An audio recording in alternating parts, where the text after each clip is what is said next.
So let's talk about conditioning. As a gentleman pointed out just now, we went to a certain extent and we were rather driven off our course.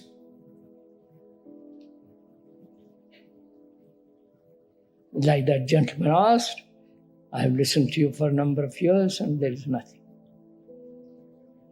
I must tell you a lovely story about this. A pupil goes to a teacher and says, teach me what is truth. And he says, all right, stay with me. We'll have a conversation about the universe, about the beauty of land, and so on and so on. We'll talk, and perhaps you will see truth. So the teacher talks to him every day and goes into various things. At the end of 15 years,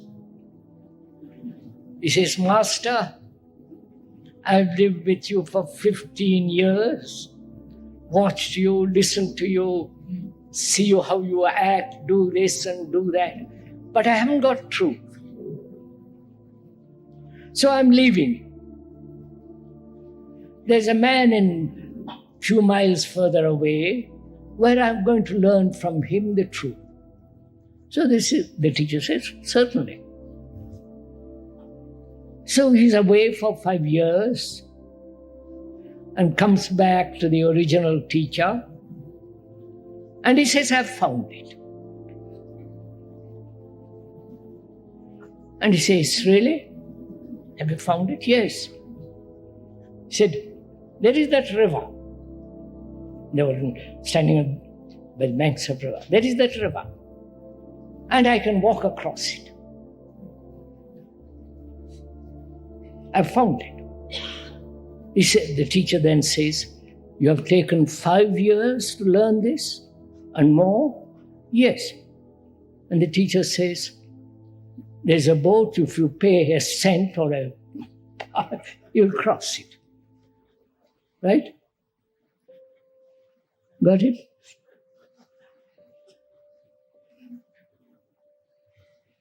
Most of us are like that. We pay enormous efforts to do things where it's so simple.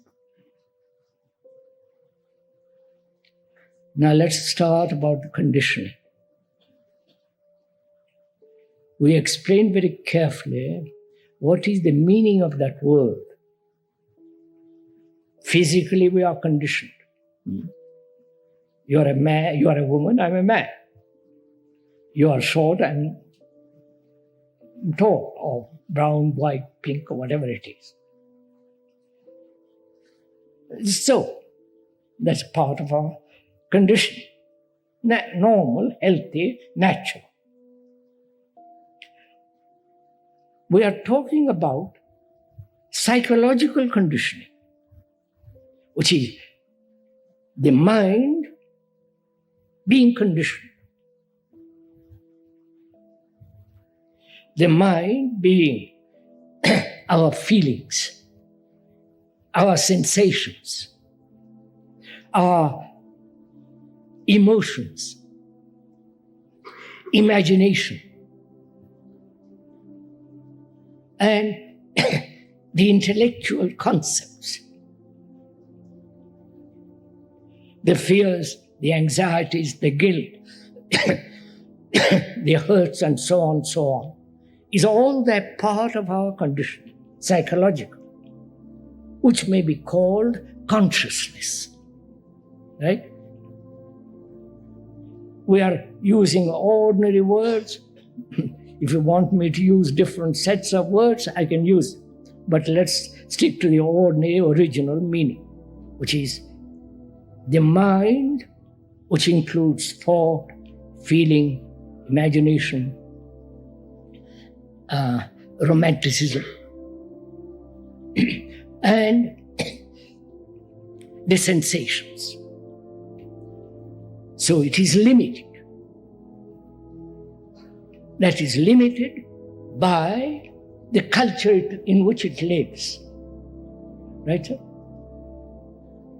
The country in which it lives. The tradition, the superstition, the religion, the economic condition, the social structure. Do this, don't do that, this is right, this is wrong, from the family extent. Right. All that is there are the contents of our mind, contents of our consciousness. Right? That's clear and simple. So, a mind that is cultured, that is brought up in a limited sense, which is the conditioning.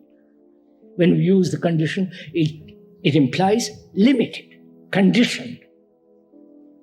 It's not extensive, it's not universal, global. It's limited, conditioned. Right? Now, when one's mind is so conditioned and your mind is so conditioned, there is division. Obviously, I am an Arab and you are a Jew. Both Semitic races, but divided by language, by race, by prejudice, by beliefs, by dogmas. I believe in the Prophet, you believe in something else. And I'm willing to fight you, to kill you, and you believe, right? That is part of our conditioning. Now we are asking, please just listen. Don't agree or disagree. Just find out. I am asking you, or you are asking yourself, do you know you are conditioned? Or somebody is telling you you are conditioned. You see the difference? I wonder if you see the difference. Right? Do you see the difference? Is it your own discovery, or somebody has discovered this and tells you about it, and with which you agree? See the difference? Long before the World War, the Second World War, a very famous journalist came to see me, see the speaker. And we were talking about various things that are happening in the world. He was a very, very intelligent man, very well known. And I brought this question of conditioning. And he said, only the Indian mind can think that.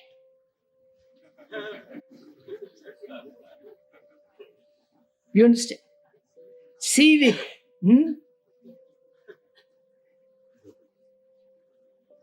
we were talking about conditioning of man, whether he could, etc., etc. So immediately, he never applied it to himself, but it is the capacity of the Indian mind that goes into such subtleties. So I'm asking you whether you are being told about it and therefore you realize it, or you realize for yourself that you are conditioned.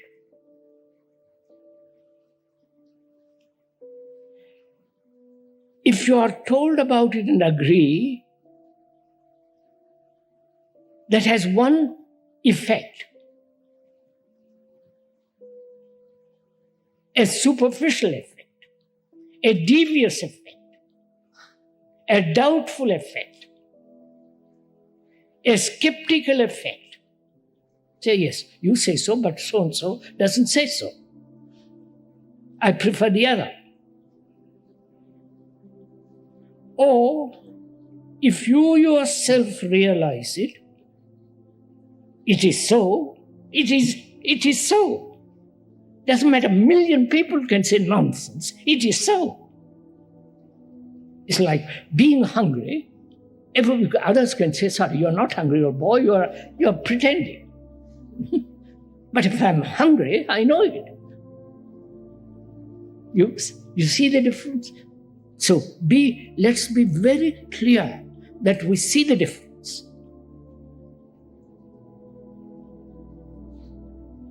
Now, if you see the difference, that you yourself, by looking at the world, what's happening in the world, the culture, the tradition, the superstition, the religious nonsense, and so on, so on, so on, and you realize, I am that.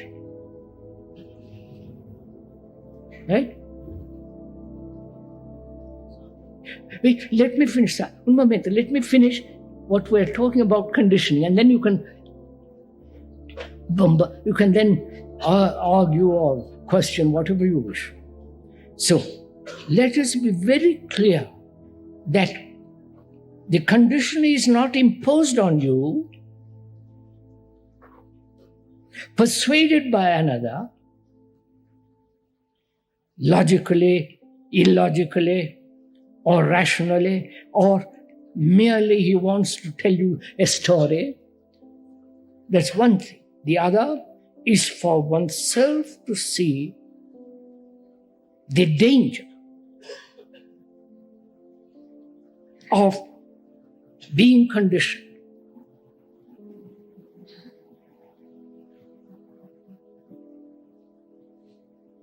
Understand? Do you see that? For yourself. Yes, sir. Huh? All right. That's what this gentleman says. Yes, you don't have to tell me. I know I'm conditioned. Yes, yes, we went into that yesterday.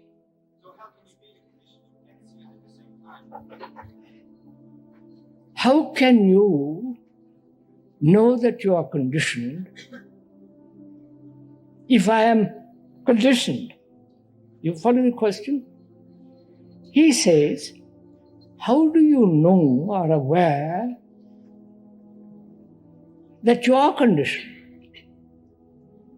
If you don't observe it as something separate from you, then you can say, I know.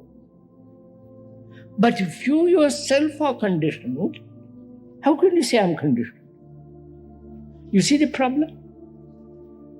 No, I'll have to explain it. Everything has got to be explained. Huh?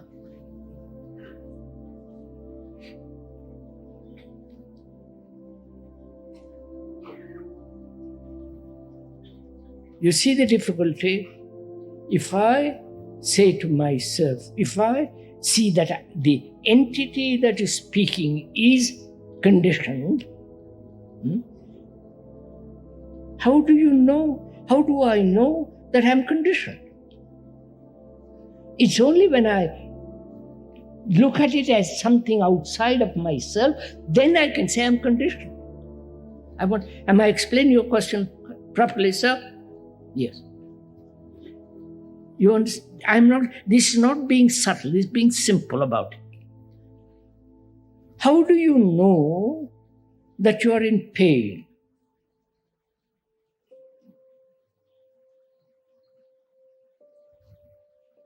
Somebody tell you that you're in pain?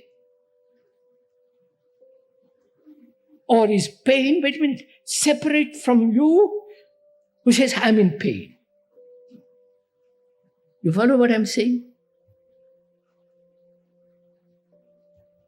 Somebody puts a pin in your leg and you have pain. Pain is through nerves and so on to the brain, and you say, there's pain. You know pain for itself, right? Caused by a physical accident or pain of grief and so on and so on. So, You know when you are pain. So can't you know equally that this conditioning is there? Either you approach it from outer, you follow? The results of conditioning from the outer, wars, division, conflict. You're a Muslim, I'm a Hindu with Catholic Protestant. From the outer, move to the inner and say, see, logically this sense of separation, which is the conditioning, creates pain, conflict. So, then you inquire what are the reasons of this conflict. Then you discover it is because human beings are conditioned. Catholic, Protestant, Hindu, Muslim, Arab, Jew, wife, all the rest of it. So you become, there is an awareness that conditioning itself like pain is there. Right? Have I made myself clear? So let's proceed from there. Now, the next question is, that is, nobody is telling you, you know it. As you know, pain.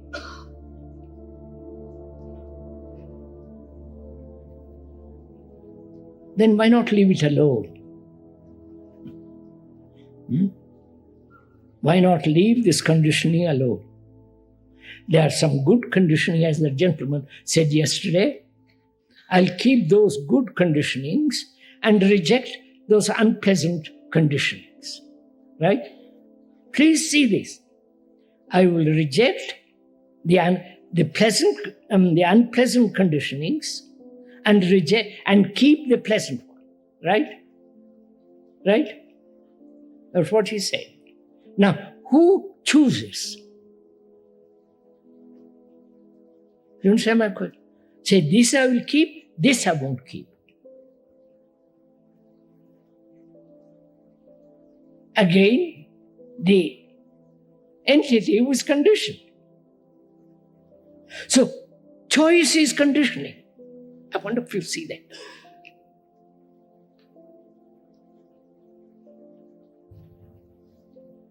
There we go. See? Do you see that, sir? Any form of psychological choice is conditioning. I will keep these and I will reject those, which is based on choice. The choice is the result either of pleasure, gratifying, or is painful, so I throw those away. We are talking of the total conditioning, not just the pleasant ones and the unpleasant ones. From that, next question is it possible, having listened to all this very carefully, understood everything in detail that we have described, then you ask, is it possible to be unconditioned? Both at the superficial level of consciousness and also at the deeper layers, at the greater depth of consciousness. That is totally.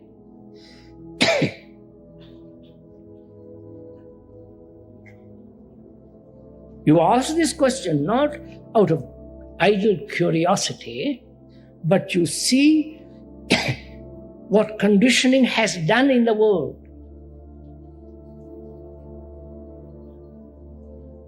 Right?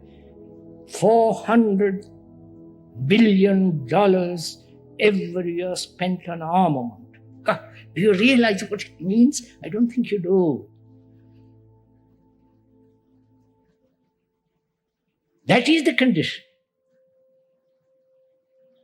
Each protecting self.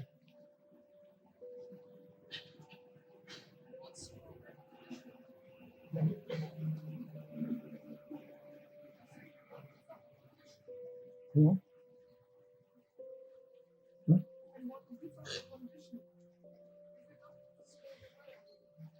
Throw it away. Have you? Yes. She says, just throw it away. It is so easy as you throw away a dirty handkerchief or a dirty piece of paper, just throw it away. Is it so easy? I wish it were. Do you mean to say a man who has been a Catholic or a woman who has been carefully baptized, brought up in Catholicism, practicing Catholicism, soaked in it, that's his conditioning. Say, just drop it overboard. Will you do it? So, please. It seems to go beyond that perception. I can perceive the conditioning, perceive the reality of it, yet it recurs. No, I'm going to that. It recurs because one doesn't see the complete danger of it. It never recurs to throw yourself down a precipice, does it? Huh? Once you see the danger of a precipice, it's finished. Right? You never say, well, I'll try again. So, the question is, why don't you see totally, completely the danger of conditioning? The entirety, not just little bits and little bits. Because you are still in that position, keeping some which are present and putting away the others which are not. So you're playing a game with yourself.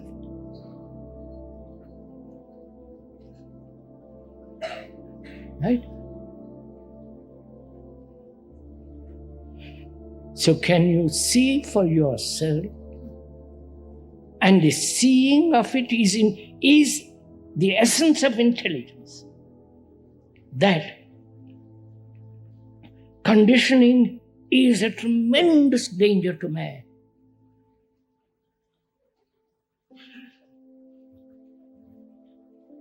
You have very good examples. Human beings are spending $400 billion every year on armaments. And you can say, what can I do about it? Right? But you elect the politicians. If you felt the tremendous danger of condition, you act. You don't argue. Right, sir? Now, the question is, do you see the danger? If you don't, why?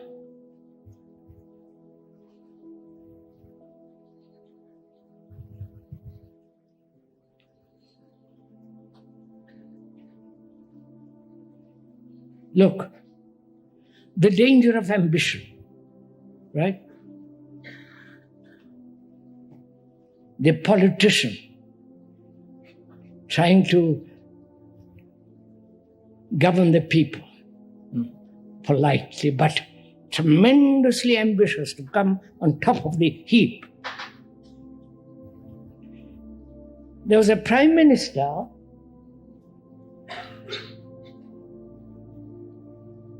who spoke at a union, saying, a union of students, said, don't be ambitious.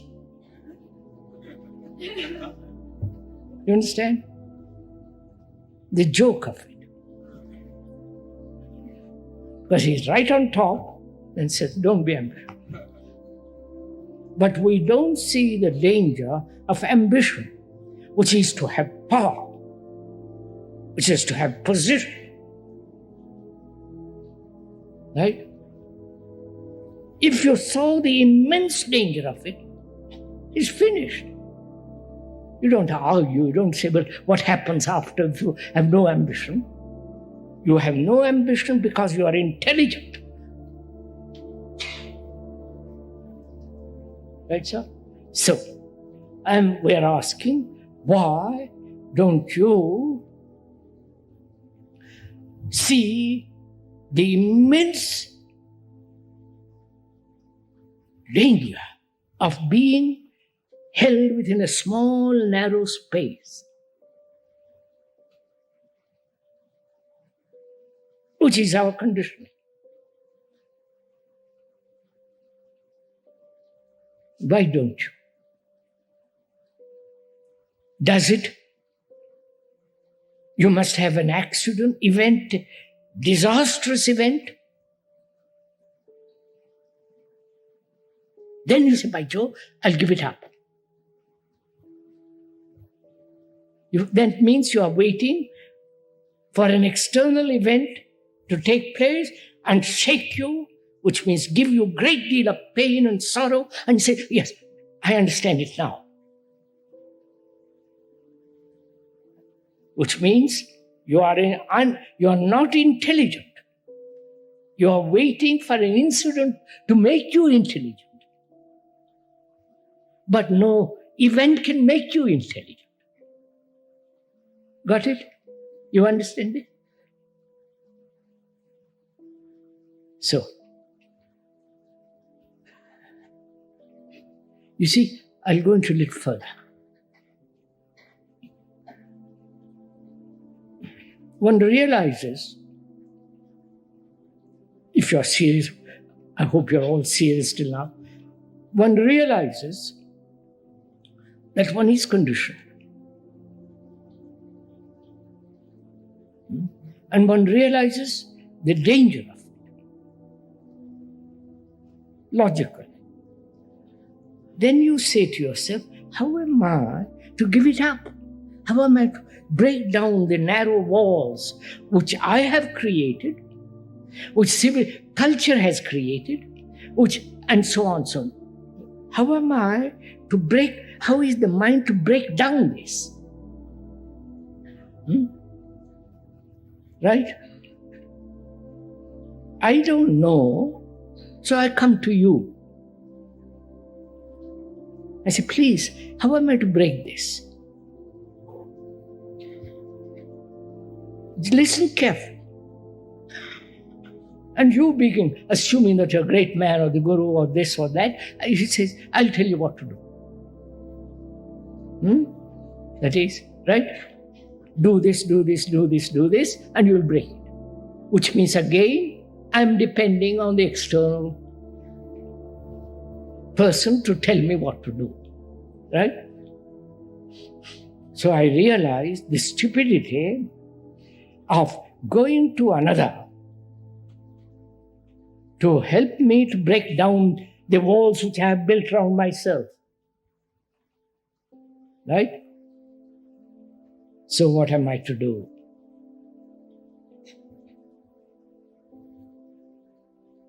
Are you in that position? What am I to do to break down this wall which I have built, society has built, and society is my relationship with another? So I have built it. It is my desire, my ambition, my sensations, my will that has built this enormous, limited prison. Now what am I to do?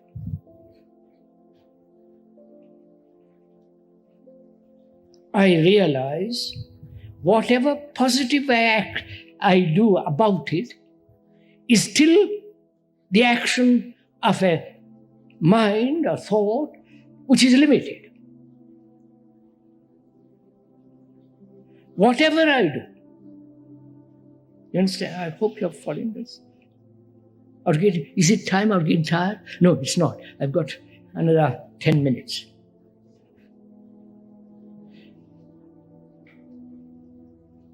So I realize it's no good depending on another. The other may be guru, the priest, or the idea that you have surrendered yourself to all that nonsense. So, what am I to do? My conditioning is, please listen to me, my conditioning is to do something about it. I have been to the priest, I have been to the guru, I have been to the professor, to the analyst, which is again doing something about it. Or I say, well, no, it's too troublesome, I'll leave it alone. What the heck does it matter? Right? But if I don't, my conditioning is to act. I'm positive in that action. At least I feel I'm doing something about it, which is part of my conditioning, my culture, my tradition, my education. And here is a man comes along and tells me, don't do anything.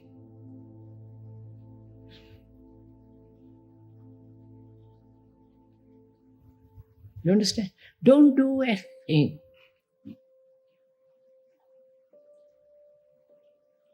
Because he has told, I've realized that positive action is totally inaction. Whereas, to be with it and not act. I know I'm conditioned, I won't act, but I will watch. Understand? Watching, alert, aware. And I see every response is from that conditioning. I observe, I don't do anything. So, when there is non-positive action, you don't give energy to the conditioning. That dies by itself when you don't give it a push or suppress it or run away from it. But when you are aware of it and don't act, because that's the most, you realize non-action is intelligence. Action is unintelligent. You follow this? So if you do this, if this takes place, it's all over. That's why we talked about the other day, positive and action, which is what is happening in the world.